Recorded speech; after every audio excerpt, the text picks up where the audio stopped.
Well, we were less than a mile away from Garden of the Gods, and we had a nice little sleep, and now we are here for the sunrise and an awesome time lapse happening right here. Jacob is picking up things off the ground and recycling them or whatever they have available. I got a coffee and we are going to see what's available today. We'll see you in a little while. And we're walking this way and there's the car and I need to start the map.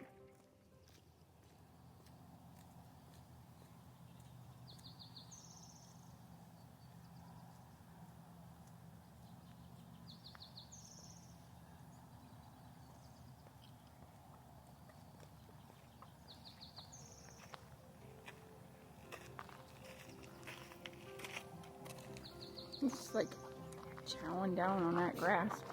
Huh? Chowing down on that grass. I don't think we could go up through that. Does that even go through to somewhere? Yeah. And I have the map. I believe we're on a walking trail to somewhere. A hiking trail to somewhere.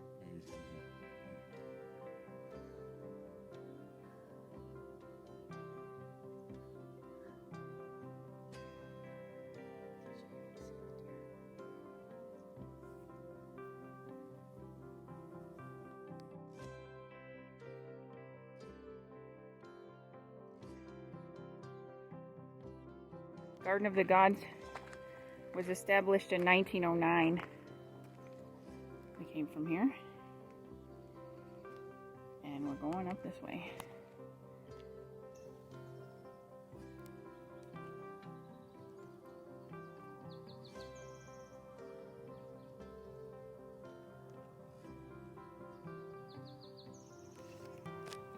Well, here we are back to Bounce Rock and the car. We are at the Garden of the Gods in Colorado Springs, Colorado. Now time for a little snack and wait for the park to open. It's been awesome walking. We saw Siamese twins rock, a little over 2 miles walk.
So we are driving through Garden of the Gods in Colorado Springs, and we are at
is a trail.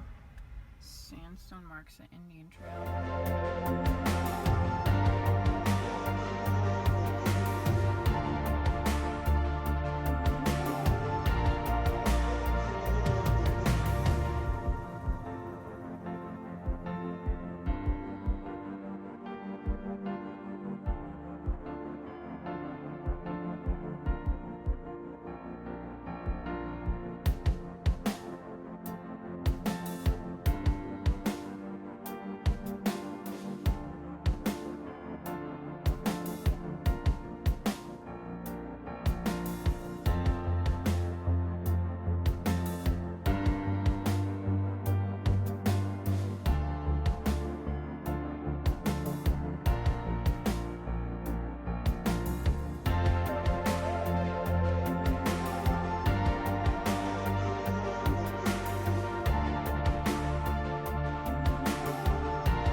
Birds coming in and out of it, or flying around it up there.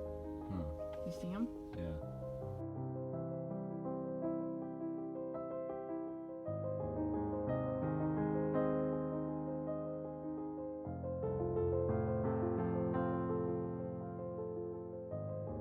Here's the other side, so you get the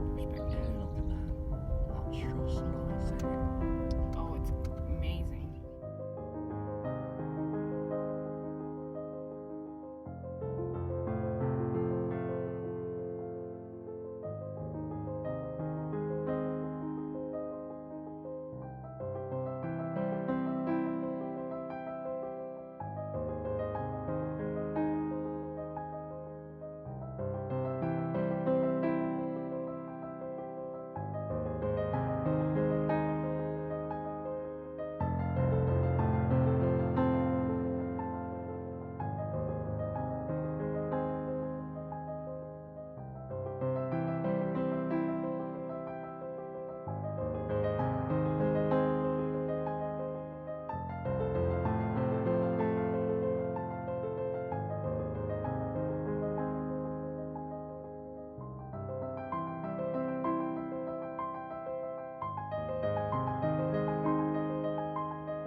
We are at the bottom of Garden of the Gods. We entered at 180 and now we are at 177. 73 degrees outside, 94% battery, 8,219 miles. We'll see you at the next one.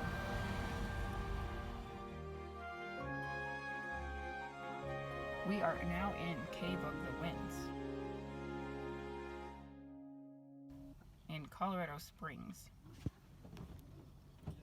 Do have a couple of quick rules to go over with you. This is for your safety as well as the safety of our caves.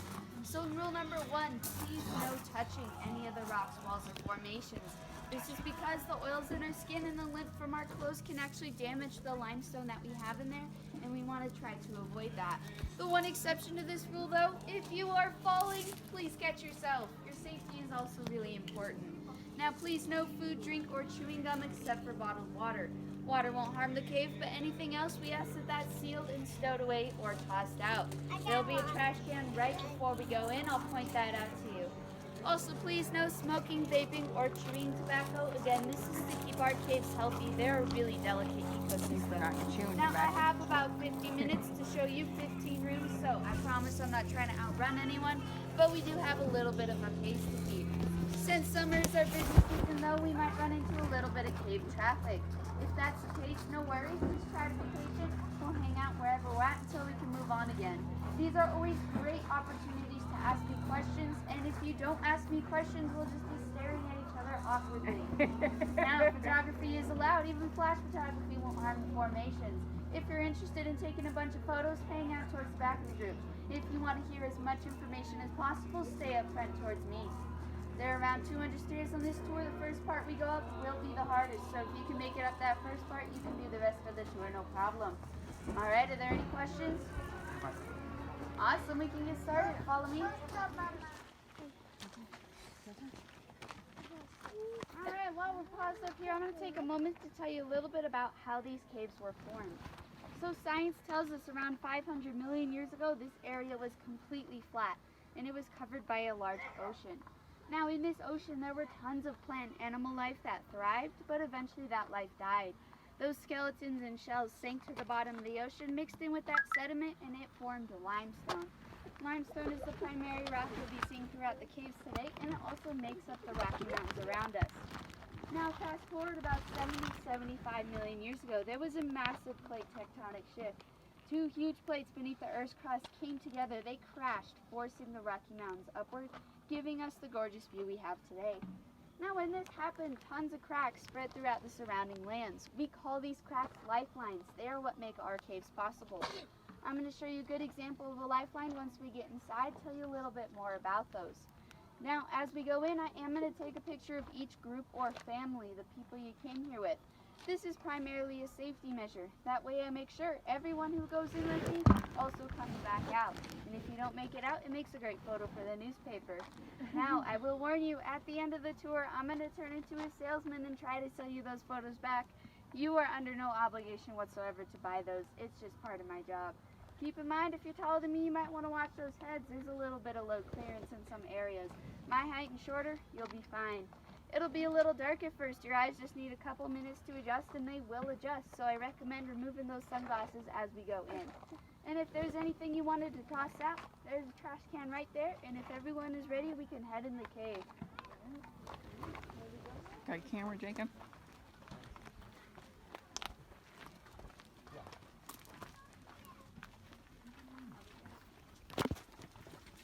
Okay, my sunglasses are going in my bag. And my hat. Watch your head.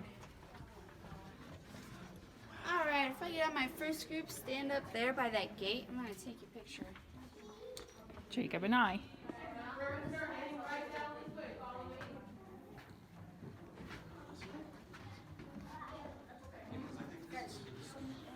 Jacob, it's on a video.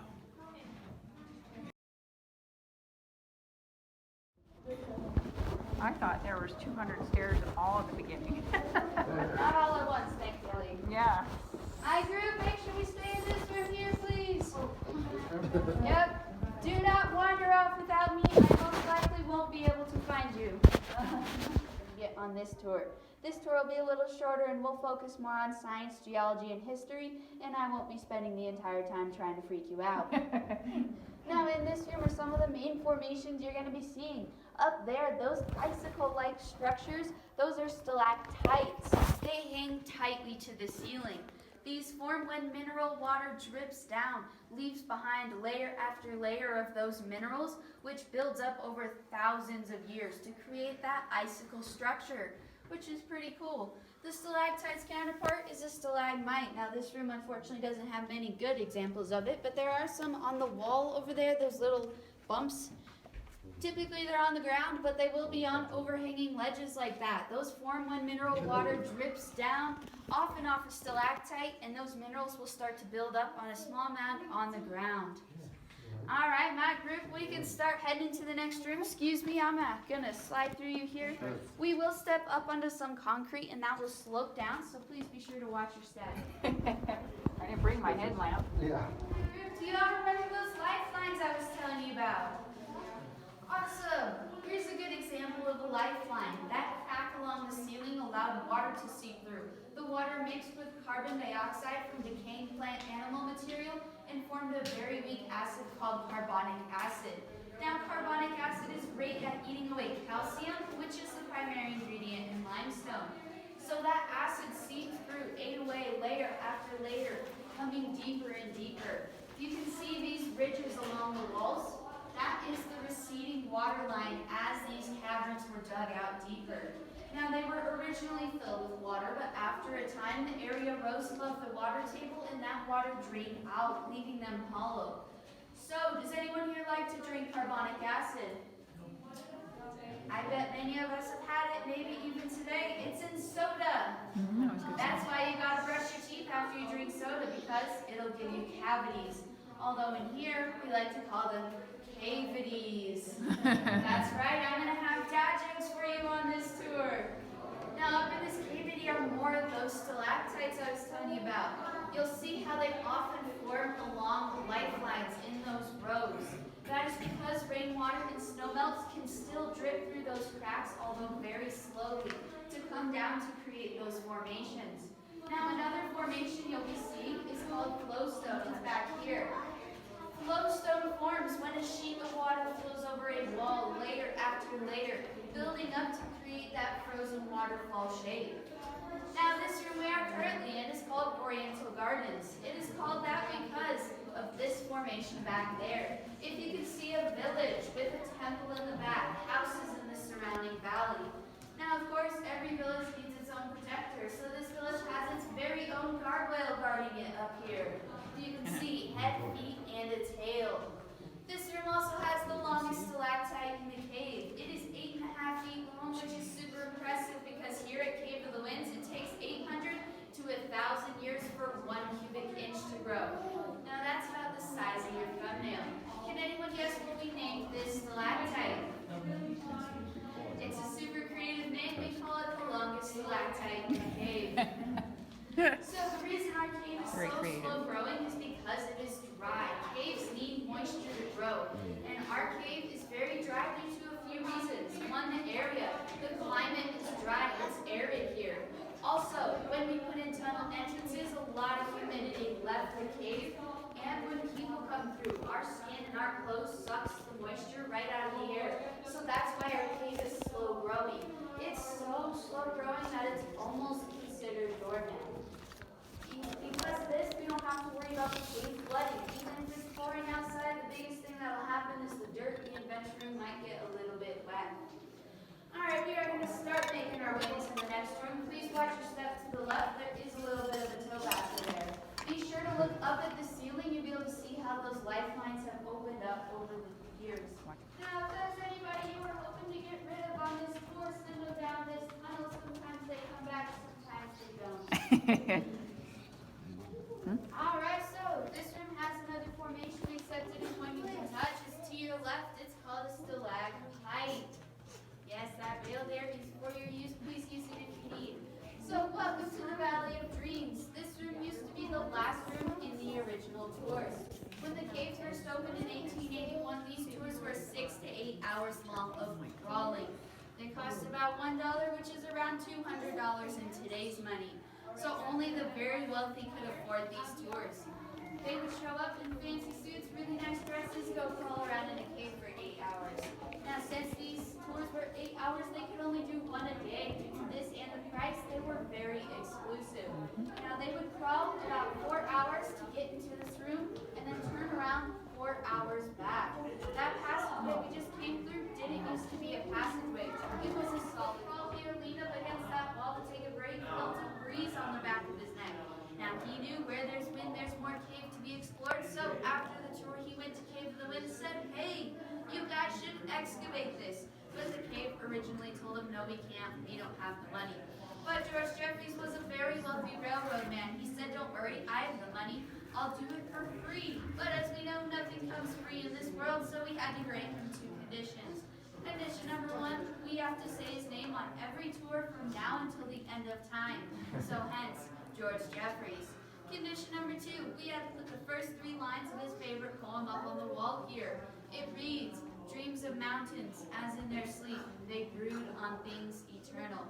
Now, this is a very beautiful piece of poetry, but it actually has nothing to do with Cave of the Winds, nor is it even about Colorado. It was written about the Grand Canyon. But a promise is a promise, so we stuck that up there, and it's thanks to George Jeffries we have access to Oriental Gardens and the Adventure Room.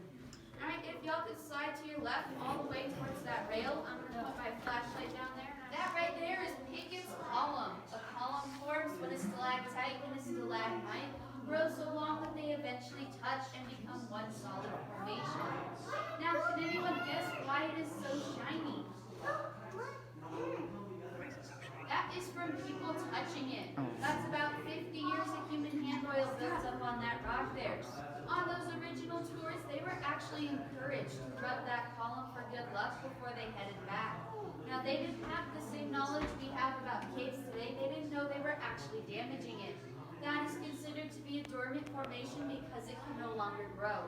But if you leave it alone for several tens of thousands of years, it may begin to recover. So that's why we ask that you try your best not to touch anything in here.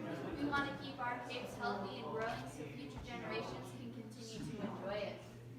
Alright, we're going to slide up a little. I have another formation I want to point out to you. So that formation I wanted to show you is back that way. That is painted curtain. That is a really neat example of flowstone. Now the white stripes are calcite, which comes from calcium that were the bones that were originally in the ocean that sank down to form the limestone. The red stripes are iron oxide, more commonly known as rust, which gives the red color. So be looking throughout the caves, you'll see spots that are white, spots that are red. Yep, that's the different mineral compositions in the limestone. Now, as we move on, there are 2 more formations we're going to pass. The first will be to your left. It is called botroid or cave popcorn. Please don't eat it. Next will be a red hole in the ceiling up into your right. That is Giant's Bleeding Heart. Now, I'm going to point out each of those as we pass. Please point them out to the person behind you so no one misses anything.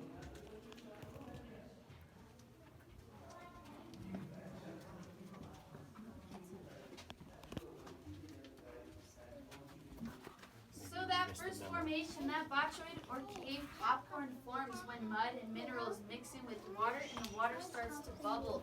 And that creates air bubbles that get trapped in the mud, and the minerals will crystallize around those bubbles, which creates that popcorn shape. Now the second formation you saw, Giant's Bleeding Heart, is another example of flowstone that has that iron oxide in it. It's really cool. Now this room we are currently in is called Guide's Rest. It is called that because on those original tours, this was the first room they had enough space to sit up comfortably in, and this is where they would eat their lunch. Alright, I'm going to shine my flashlight back there, watch those eyes. Now that ridge there is where the original floor used to be. So as you can see, still not a lot of room, but it was more than they were used to. Now the reason we're not crawling right now and our tours aren't 8 hours is due to a process called cave pushing. With cave pushing, they come into already existing caverns and dig the floor underneath, pushing that rock and debris into empty dead-end passages such as the one here. Now you'll see many examples of this throughout the tour, but this is one of the best. Be looking for that. It's thanks to cave pushing we're able to move around as freely as we do.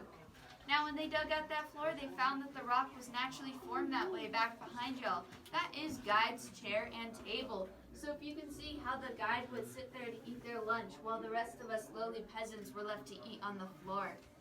Now you might have noticed this room has a little bit of a breeze in it. That is because caves will, in a sense, breathe. When the air pressure changes outside, caves will move air back and forth throughout their passages to equalize that pressure inside and outside. It's thanks to this that we don't have to worry about breathing. When the wind comes through, it brings plenty of fresh oxygen for us to breathe.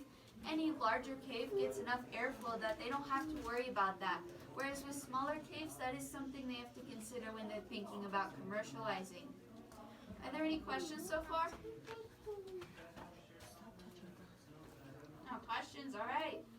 So when a lot of people come to caves, the first thing they ask about is bats. What kind of bats do we have here? We actually have none that live in our cave, but we have found 3 species of bats staying here before. The little brown bat, the big brown bat, and the big-eared bat. Now you most likely won't see any on this tour just because they don't like our noise, our lights, we scare them off. They tend to stay in the less populated areas of the cave.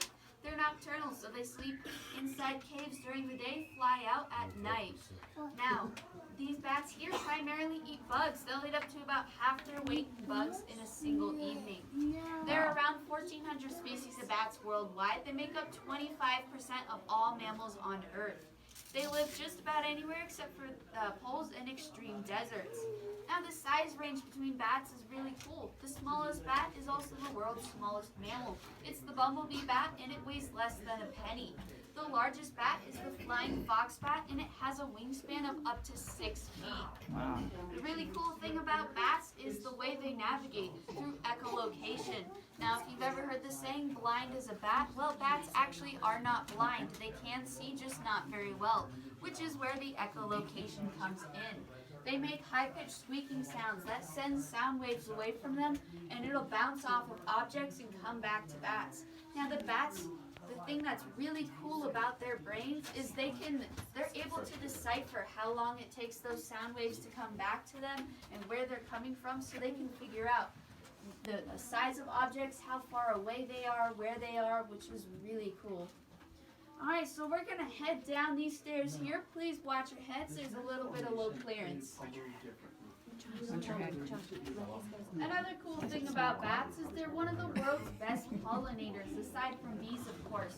Aside from bugs, bats will eat fruit. They'll drink nectar of certain flowers. Now, when they do this, they get the pollen from the flowers on their fur, and they transfer that to other flowers, pollinating them, which gives us some of the fruits we have, like mangoes and bananas. It's thanks to bats that we have these fruits, which is another cool fact about them.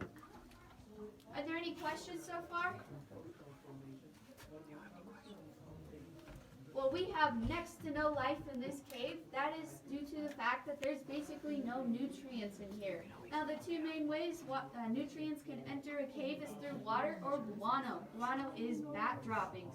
Now, since bats don't live in here, we don't have enough of the guano, and also we have no natural water in here because, as I was saying, it's a really dry cave. The only thing that really lives here are small, hard-shelled insects, but it's only a few species of them. Reptiles won't come in here because they're cold-blooded, and it is too cold in here for them. It's about 52 to 56 degrees year-round. Any larger wildlife won't come in just because of the people issue. We scare them off. They don't want to be around people. The canyon, however, has tons of wildlife. Smaller rodents such as chipmunks, ground squirrels, they love the areas where there's a lot of people. They get snacks, that kind of thing. Yellow-bellied marmots love Pikes Peak. If you've been up there, you can see them shifting around in the rocks up there. They're super cute. We have bigger wildlife such as raccoons, bobcats, and then even bigger, mountain lions and bears. There's the saying, if you've been hiking in Colorado more than once, you've most likely been stalked by a mountain lion, which is a creepy thought because I've been hiking here my whole life. Now, you have no way of knowing whether or not they're stalking you because they are incredibly silent, which is cool and also kind of creepy. Now, the birds here, if you've seen, they're slightly larger white birds flying around. Those are seagulls. A lot of people are surprised to find that we have seagulls in a landlocked state, but they'll actually live anywhere there's a large enough body of water. And as soon as this group comes down, we'll be able to head up into the next room. Please use that rail if you need. The staircase is a little bit steep. All right, guys, go left or get left. Here we go.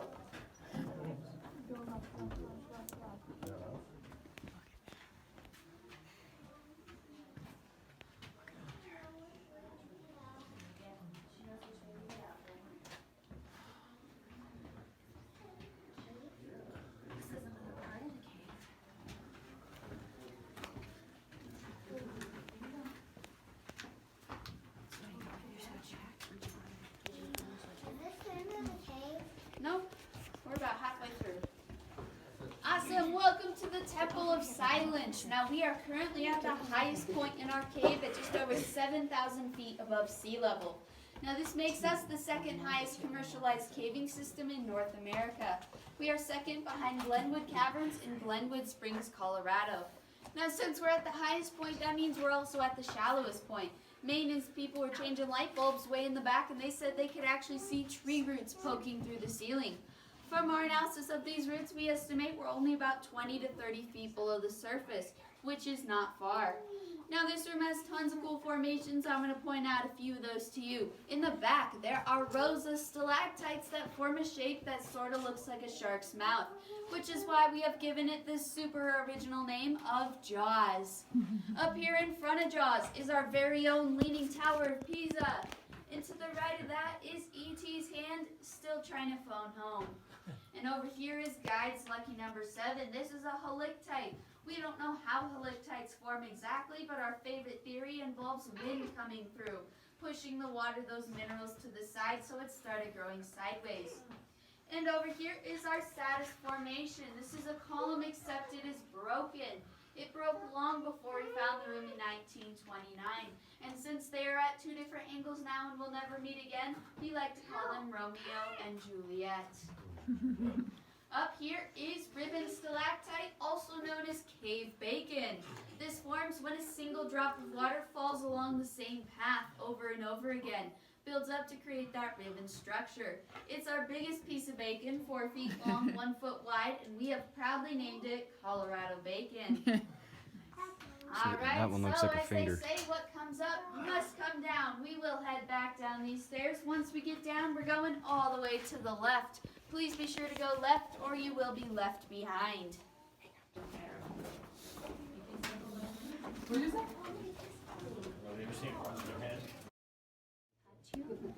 On what? Are there more coming? Oh, think stop we got it, everybody. Jordan. We're here. Alrighty, so welcome to Old Curiosity Shop. This is the most recently opened passageway in Cave of the Winds. It was opened in 1989, excavated the year before in 88. Now, we won't be in here too long. I'm just going to tell you what you should be looking for as we make our way into the next room. Once we get there, I'll tell you more about what you saw. So we will be making a left. The first thing you see will be immediately to your right. It is called Cave Onyx, also known as Banded Travertine. This happens when we cut the rock, buff it up all nice so you can see all those layers. It's really pretty. Next, will be up and to your left, a stalactite we nicknamed Old Bruiser, because Bruiser has taken out more guests and guides than any other formation here. So watch those heads. After Bruiser, we'll pass underneath 2 cage ceilings. The first is our nursery with baby stalactites. Second is cave coral. Now I'm going to point out each one as we pass. Please point them out to the person behind you so no one misses anything.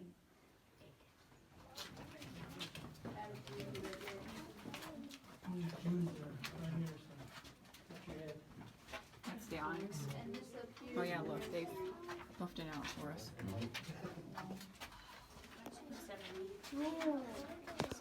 Much fat. That's what they're talking about right there.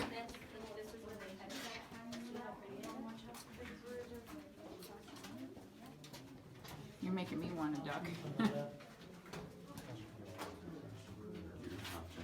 I know, but I'm going to because I don't want to hit my head too. Better you go first then. Here is that cave coral. Feel free to shine a light.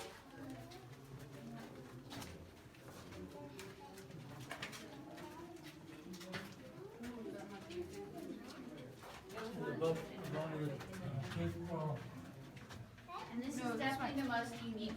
question you'll be seeing today?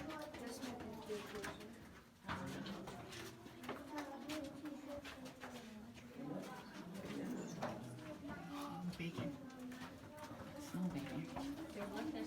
Oh, John, Aiden, come back here. I'm back. Yeah, I need that. I need that for the video. Aiden's my buddy now. And if he pushes me 1 more minute, he is done swimming.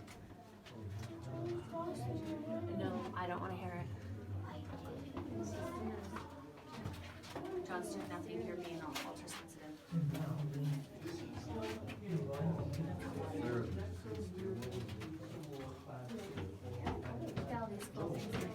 Stay right there. Oh yeah, take our photo. Take our photo. The lighting's perfect. No, they're stalactites. I'm just gonna pause here for a moment. There's a kids group in front of us. Hold on. Go like this. Are there any questions so far? You guys have any questions? Any questions? No questions? They're searching for more. We haven't found any since the last one, which was 89. We have about 5 miles of passageways mapped. But with caves, they're always finding new areas all over the world. So we have like professional, like geologists, professional cavers that come down here, which is pretty cool.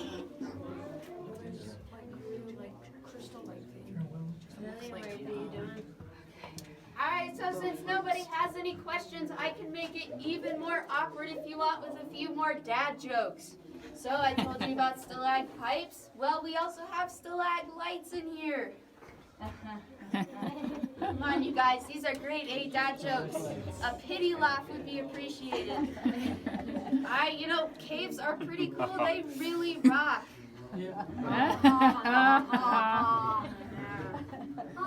Alright, we can slide in here a little bit. I was gonna say, Jacob, do you have one too? You don't have any cave jokes? Yeah, come take a look. There's fossils right here.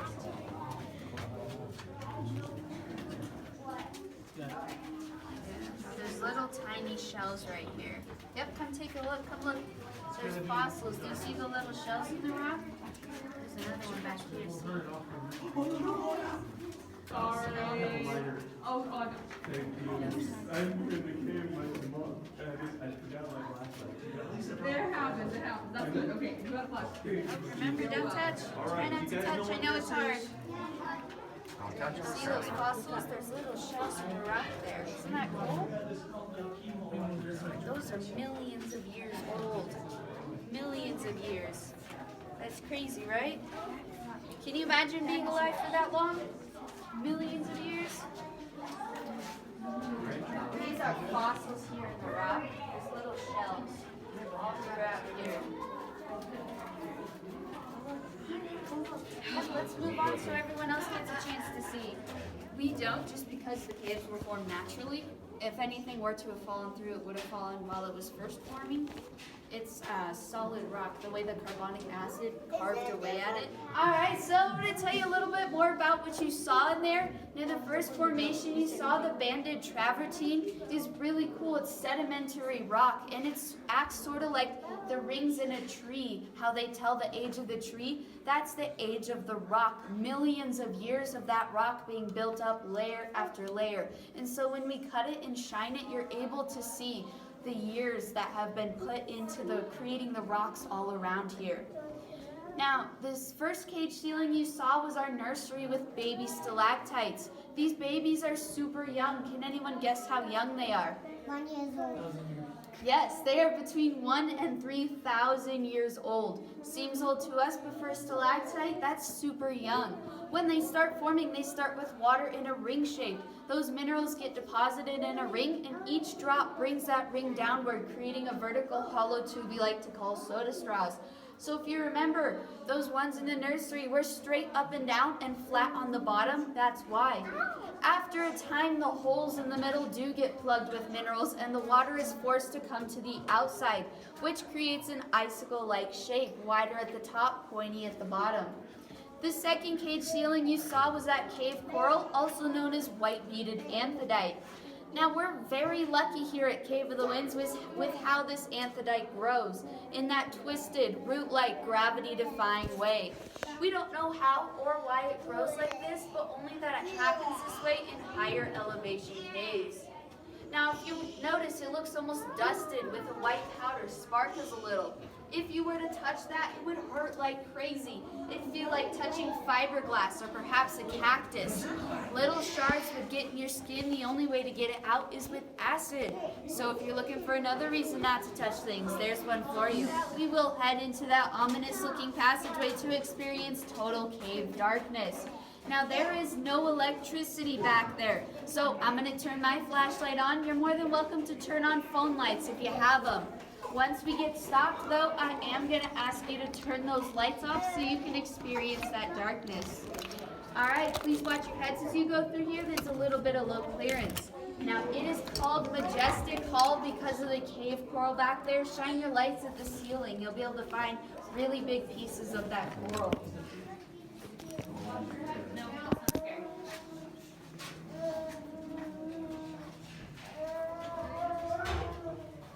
Can you tell how tall Jacob is?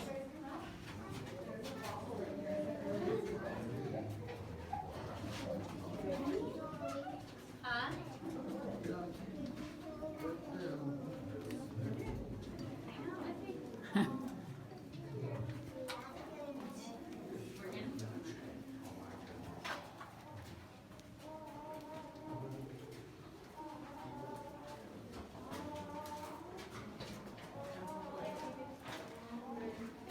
This is what I should have done, Jacob. Oh, look at that.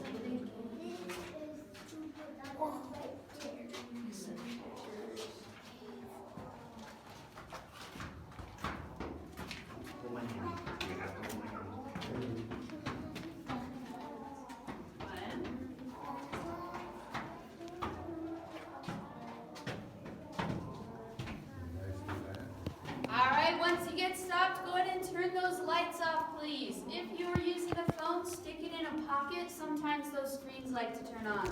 Also, please be mindful of any other forms of artificial light, such as smartwatches. If yours lights up, just go ahead and stick a hand over it. Alright, so this is what the haunted lantern tours look like. Also what the original tours were like. There was no electricity when the cave first opened until July 4th, 1907. We had strings of Edison bulbs put in, some of his original designs.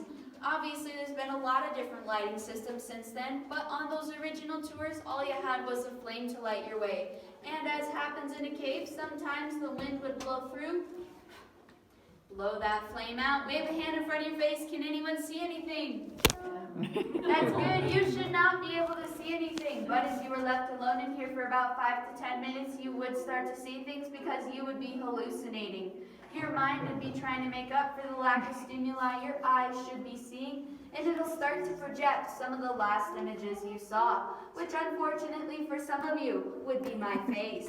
But don't worry, I won't leave us in here long enough for that to happen. Now that is one of the darkest darks in our natural world. The only other place besides underground it gets this dark is at the bottom of the Mariana Trench. Not even night vision goggles will work in here because it is absolute absence of light. All right, my person in the back, are you responsible? Sure. Sure. Awesome, we're gonna go with yes because that sounds more confident because you're leading us out of here. Please go back into that room we were just in. If you find yourself crawling, you've gone the wrong way. I'm gonna take a little blind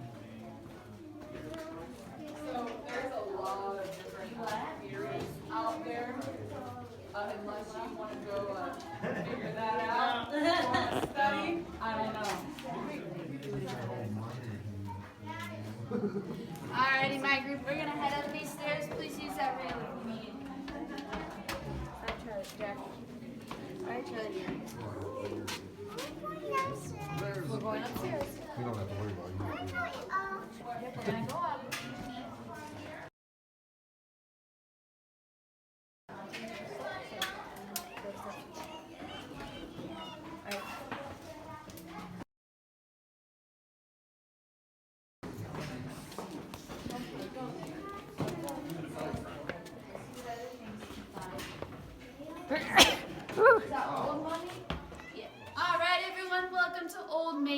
prediction. Now, in the early 1900s, it was believed that if you were a woman and you reached the ripe old age of 18 and you weren't married, you were considered to be an old maid. Now, obviously, times have changed a lot since then, but that was the belief. So back in 1910, there were these two old maids. They came on that original crawling tour. They would have come out that hole down there. They were crawling for hours. They got in this room and they were disappointed. There's no cool formations in here. So they were talking with their tour guide. They said, hey, can we leave our 2 silver hairpins here? That way the next group has something pretty to look at. The tour guide said, sure, why not? They left him on the sledge here. Everyone went on with their lives.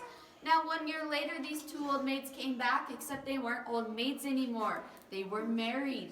And so the legend was born. If you toss something on this wall and it sticks, 1 year good luck, possible marriage. If you toss something on this wall and it bounces off or knocks somebody else's off, 2 years bad luck, possible divorce. Now, people were throwing things up here for almost a century until 2008. You put up this plexiglass board so they wouldn't keep doing that. Because, as you can see, it's getting a little bit heavy. We didn't want it to fall. It's a really cool story.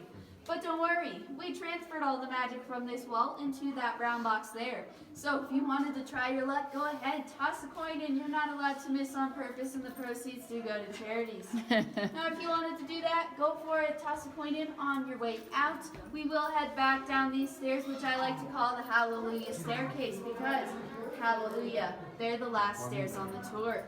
Once we get down, we're going all the way to the left. Please use that rail if you need it. Alright, so we are about to ascend these steps. While we're waiting, does anybody have any questions for me?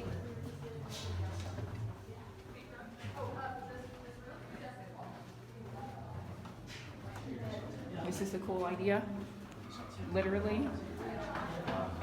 I know you enjoyed that.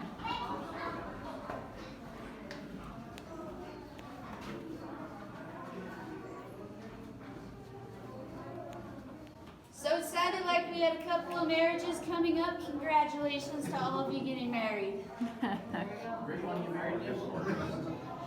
Alright, so this tunnel behind me is a man-made tunnel. It was put in the 60s to help the tour loop around more, and that way we don't have to backtrack through everything. It helps the time, helps the traffic.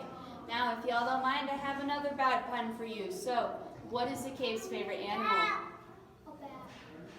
It's actually the duck. Yes, there's a little bit of load clearance through here. On your way out, be sure to take a look up into the dome. That is Zephyr's dome. Alright, follow me.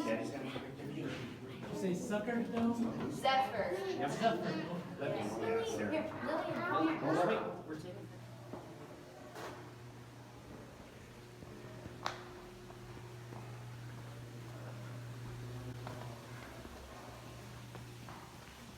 Oh, look at that. Thought I heard water.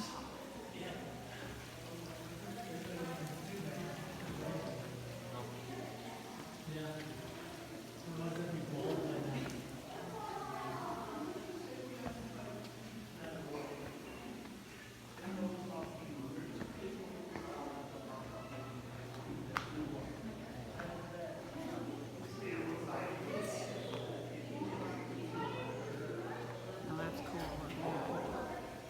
Let's see now.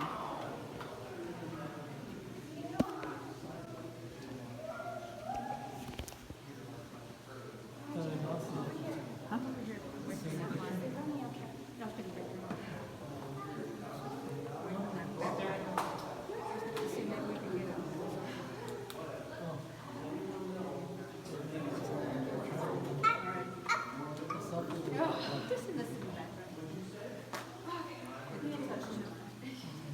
Sorry, as long as we're trying our best.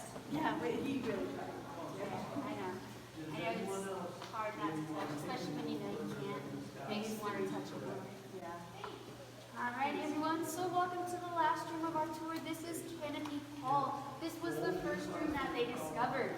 And the cave was actually discovered by these 2 young boys. Their names were George and John Pickett. When they were exploring the area, they heard this strange howling sound. Now that was wind blowing over these 2 sinkholes. I'll show you once we get outside.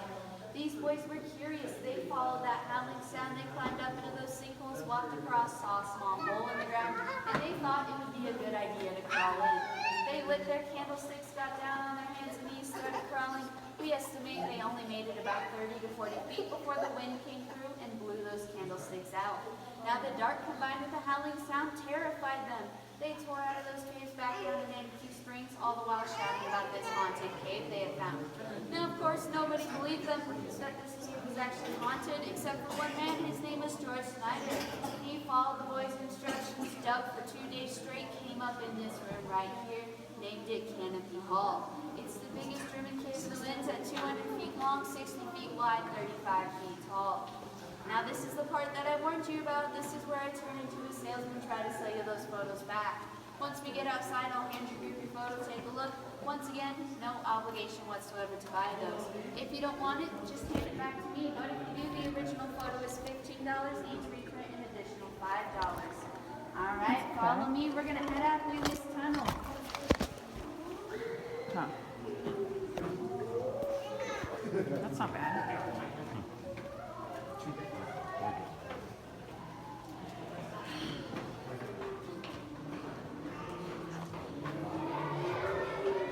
Oh wow, look at that.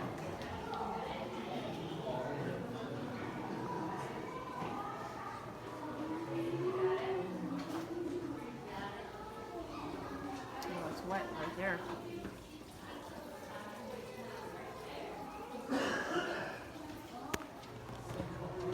Oh, it's bright, Jacob. Light.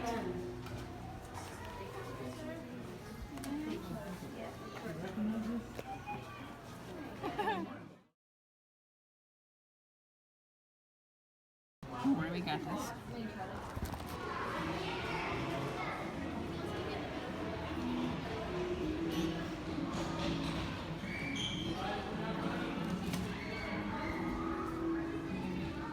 Where are we? Like, how did we get up here? Holy moly.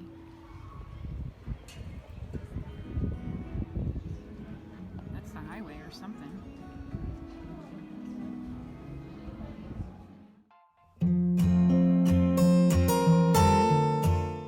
We decided for lunch at Cave of the Winds Cafe. Recommended. The waffle fries are great, and the chicken tenders. 165 going down the hill from Cave of the Winds. There we go.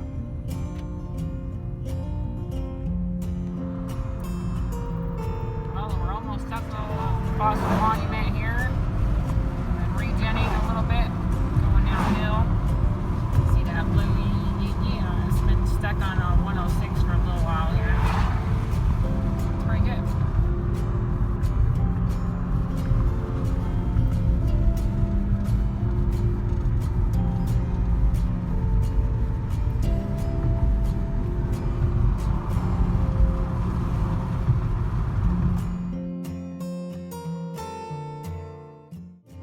Stumps of stone. In the late Eocene, about 34 million years ago, the fluorescent valley was buried by eruptions of clusters of volcanoes known as Gumphrey Volcanic Center. Ancient clones. This family circle of fossilized redwood stumps grew out of the single trunk of an older parent tree. The three trunks are accent clones, or genetic identical copies of that parent tree.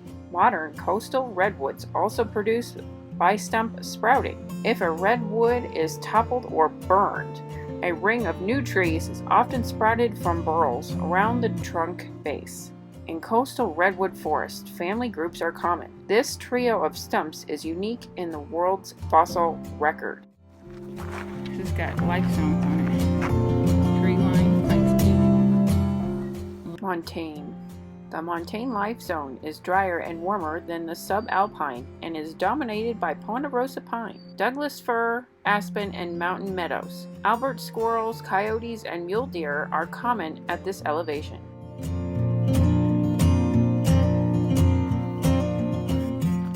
So we're out walking Fossil Beds National Monument on the Ponderosa Loop.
home, do video, and walk at the same time, obviously.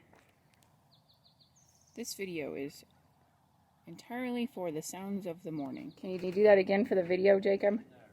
Why not? It would make a really great video.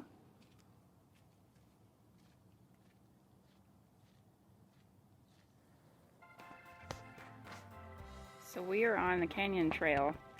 Just beyond that white truck there is where Balance Rock is and where we parked.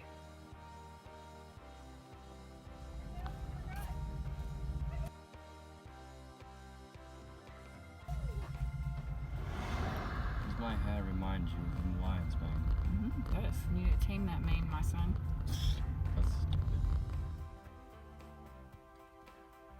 Interesting. Look at that. Let's see if we can not have this happen over and over again.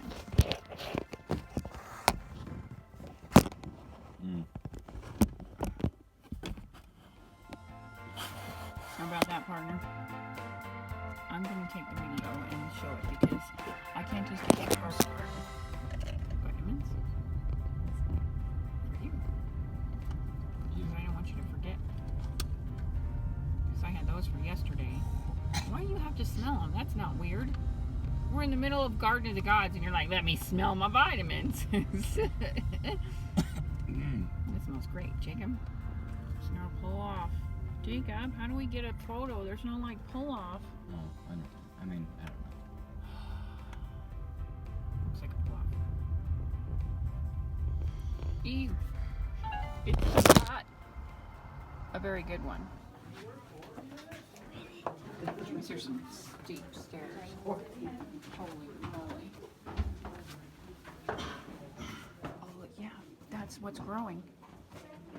They're showing the roots growing through. Did you see that? What are you doing? Watch your feet. Is that a term? Professional cavers? No. No.